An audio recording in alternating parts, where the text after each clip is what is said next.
డోర్వేకి స్వాగతం. ఏ manual to self. వీటిని tools కింద వాడండి.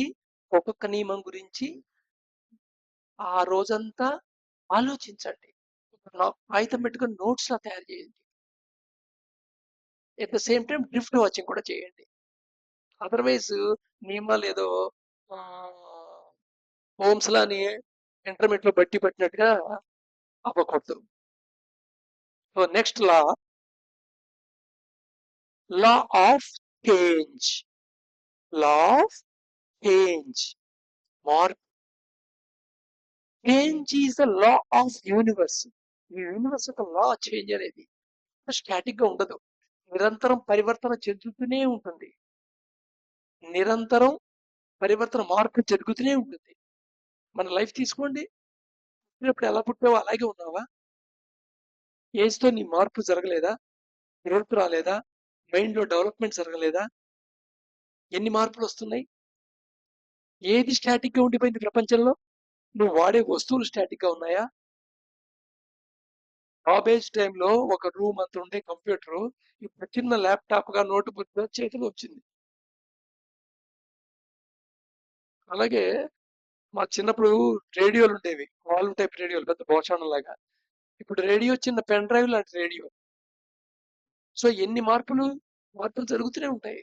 ప్రతి ఆస్పెక్ట్ లోను, technical, spiritual, physical, mental, every aspect లో చేంజెస్ జరుగుతూనే ఉంటాయి. Nothing is static. ప్రపంచంలో స్టాటిక్ గా ఏదీ లేదు. కానీ స్టాటిక్ గా ఉండాలి అనే కోరిక ఉంది నీకు. దేనివల్ల? ఇనర్షియా వల్ల. అంతా స్టాటిక్ గా ఉండాలని కోరుకుంటావా? కోరుకోవు. నీకు నీకు కన్వీనియంట్ గా కలిగే మార్పు కావాలి. నీకు ఇన్కన్వీనియంట్ క్రియేట్ చేసే ఏ మార్పు, ఇది నీ తప్ప. అంటే యూనివర్స్ తో ఉంటావు, కానీ యూనివర్స్ యొక్క లాస్ ని ఫాలో కావు. ఇష్టమైతే లా ఫాలో అవుతావు, ఇష్టం కాకపోతే ఫాలో కావు. సో ఏమవుతుంది? కన్ఫ్లిక్ట్ అరేజ్ అవుతుంది.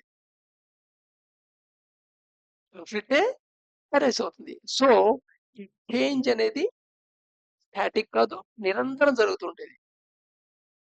You can be a millionaire or a indebted. ఒక క్షణంలో నువ్వు పెద్ద మిలీనియర్ అయిపోవచ్చు, క్షణంలో ఒక మిలీనియర్ బెచ్చగాడైపోవచ్చు. ఆ సినిమాల్లో జరుగుతుంది, నిత్య జీవితంలో ఎలా ఉందంటే నిత్య జీవితంలో కూడా చాలా ఎగ్జాంపుల్స్ ఉన్నాయి అలాగే. సడన్ గా నువ్వు అనుకున్నదంతా మారిపోతుంది. సో లా ఆఫ్ చేంజ్ అనేది ఇన్వైటబుల్. ఈ లా ఆఫ్ చేంజ్ వల్లే నువ్వు అన్ప్రిడిక్టబుల్ అవుతావు. అంటే ఈ చేంజ్ అనేది ఏ డైరెక్షన్ అవుతుందో ప్రిడిక్ట్ చేయడానికి ట్రై చేస్తుంటావు. ప్రిడిక్ట్ చేయలేవు, 100% అయితే ప్రిడిక్ట్ చేయలేవు. సరే ప్రిడిక్ట్ చేసావు కొంత భాగం, దానికి సంబంధించినట్టుగా నువ్వు ఎఫర్ట్స్ పెడతావు. కానీ ఆ ఎఫర్ట్స్ అని పెట్టేంత మాత్రం సర్టైన్ గా అలా జరుగుతుంది గ్యారంటీ లేదు. సో ఇదనమాట. దీని మీద ప్రస్తుత ఒక పాట ఉంది లాస్ట్ చేంజ్ మీద. దుబ్బుకున్న ఆ నీలి మంగులే దూది పింజలైపోమనులే, వెన్నెలరుగు ఆ చిగురు పెదవులే వెళ్ళిన పోలిక ఆగునులే అని ఇలా పాట ఉంటుంది. అంటే ఒక యవ్వనంగా ఉన్నవాడు ముసలిగా మారిపోతే వాళ్ళ శరీరంలో ఎలాంటి మార్పులు వస్తాయి? ఆశలు రేపే కుంజర దేహం అస్థి పంజరం అవునులే అని చెప్తాడు వాడు. ఇక్కడ దొరికితే ఒకసారి వినండి అది. లా ఆఫ్ చేంజ్ అని చెప్పడానికి డిసైడ్ ఉంటాను. ఈ లా ఆఫ్ చేంజ్ కూడా యాక్సెప్ట్ చేయాల్సిన విషయం. నువ్వు యాక్సెప్ట్ చేస్తే సఫర్ కావు. ఇప్పుడు ఇంతవరకు వచ్చిన 4 క్లాసెస్ చాలా ఇంపార్టెంట్ అనమాట. Law of unpredictability, you have to accept unpredictability is a law in the universe. అలాగే uncertainty is a law in the universe. Inequality is a law in the universe. అలాగే change అనేది law in the universe. మార్పు అనేది జరుగుతుంది. ప్రతి లాని నిగూఢంగా అర్థం చేసుకోవాలి. పైన సర్ఫేస్ లెవెల్లో అర్థం చేసుకోవద్దు. అంటే నేను ఇన్ఈక్వాలిటీ ఇస్ లా అన్నాను కదా, ఇన్ఈక్వాలిటీని పట్టుకుంటున్నాడు, జస్టిస్ సమర్థిస్తున్నాడు, మనువాదుడు వీడు, ఇలా ఆలోచించద్దు. నేను అక్కడ చాలా క్లారిటీగా చెప్పాను. ఇన్ఈక్వాలిటీ నామ రూప ఉపయోగ. అన్ప్రెడిక్టబిలిటీ లేదు అని చెప్పగలరా? సర్టైన్ గా ఇలా చేస్తే ఇలా జరుగుతుందని చెప్పగలరా? అది ఫిజికల్ విషయంలోనే, అది కూడా విత్ ఇన్ లిమిటెడ్ ఫ్రేమ్వర్క్ లోనే, విత్ ఇన్ లిమిటెడ్ ఫ్రేమ్వర్క్ లోనే, ఆ లిమిటెడ్ ఫ్రేమ్వర్క్ లోనే జరుగుతుంది.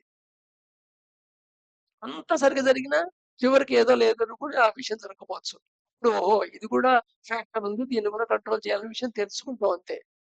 సో అందుకని ఆ నెగిటివ్ ఎక్స్పీరియన్స్ అనేది ఒక లెర్నింగ్ ఆపర్చునిటీ కింద మారుతుంది. అలాగే అక్కడ అన్సర్టైనిటీ, అన్ప్రిడిక్టబిలిటీ ఉంది, అన్ఈక్వాలిటీ ఉంది అంటే దాన్ని ఛేదించడానికి నువ్వు వేసుకునే స్కెచ్ ఇదంతా ఏంటంటే గ్రోత్ కింద పనిచేస్తుంది. ఒక ఛాలెంజ్, ఆ ఛాలెంజ్ గ్రోత్ కింద నీకు గ్రోత్ ఫ్యాక్టర్ కింద మారుతుంది. అదే కదా లా ఆఫ్ ట్రాన్స్మ్యూటేషన్ లో చెప్పాము. సో లా ఆఫ్ ఛాంజ్ అని ముందు ఈ లాని లా కింద యాక్సెప్ట్ చేయడం తెలియాలి. స్టాటిక్ లేదు ప్రపంచంలో, కానీ స్టాటిక్ నీ యొక్క ఇనర్షియా కోరుకుంటుంది. మానసికంగా అలాగే ఉండిపోవాలని కోరుకుంటుంది స్టాటిక్. ఫిజికల్ గా ఇలాగే ఉండిపోవాలి, ముసలాడు కాకూడదని కోరుకుంటుంది, పిల్ల చుట్టూ రాకూడదని కోరుకుంటుంది, మనకి ఏ రోగం రాకూడదని కోరుకుంటుంది, ఉన్నట్టు ఆరోగ్యంగా ఉండాలని కోరుకుంటుంది, ఇప్పుడున్నట్టే ఉండాలని కోరుకుంటుంది. నీ ఇన్కమ్ కోరుకో, ఇక్కడ మటుకు లా ఆఫ్ చేంజ్ యాక్సెప్ట్ చేస్తాం. నా ఇన్కమ్ పెరగాలి, కోడికంటే కనీసం 10 రూపాయలు ఎక్స్ట్రా రావాలి. ఎందుకని? అన్ప్రిడిక్టబిలిటీ, అన్సర్టైనిటీలో ఎక్కువ డబ్బు ఉంటే నువ్వు ప్రిడిక్టబుల్ అనుకుంటున్నావు, అలాగే నువ్వు సర్టైన్ అనుకుంటున్నావు నీ ఫ్యూచర్ ని ఇన్కమ్ రూపంలో. అది సర్టన్ విత్ ఇన్ ఫ్రేమ్వర్క్ లోనే అది అలా కనబడుతుంది, ఆ ఫ్రేమ్వర్క్ దాటి ఉండకపోవచ్చు. సపోజ్ నీకు బ్యాంకులో 10 లక్షలు డిపాజిట్ ఉంది, కానీ నీకు వచ్చిన రోగం 20 లక్షలు ఖర్చు ఉన్నది. ఇప్పుడు ఆ 10 లక్షలు ఉపయోగపడినట్టు ఉపయోగపడుతుందా? నువ్వు సెక్యూరిటీ ఉన్నట్టు లేనట్టు. సో ఈ చేంజ్ అనేది law of universe, nothing is static, ఏ క్షణంలో ఏదైనా జరగచ్చు. ఇవన్నీ ప్రకృతిలో ఉన్న laws, just laws. So change inevitable. ఆ చేంజ్ లో మనుషులు వస్తూ ఉంటారు, కొత్త వాళ్ళు పుడుతూ ఉంటారు, కొత్త వాళ్ళు పోతూ ఉంటారు. ఆ మెటీరియల్ తో, ఏ మెటీరియల్ తో అయితే వాళ్ళు ఫామ్ అయ్యారో ఆ మెటీరియల్ రీసైకిల్ అవుతుంది, ఎందుకంటే ఆ మెటీరియల్ తోనే మళ్ళీ కొత్త ఫామ్ అవుతుండాలి. మెటీరియల్ అదే, కానీ నామ రూప ఉపయోగాలు మటుకు మారిపోతాయి. So change is the law of universe. దీని గురించి కాంటెంప్లేట్ చేయండి, వాచింగ్ వాడండి, అండ్ నోట్ చేసుకోండి మీ డ్రిఫ్ట్స్. Thank you.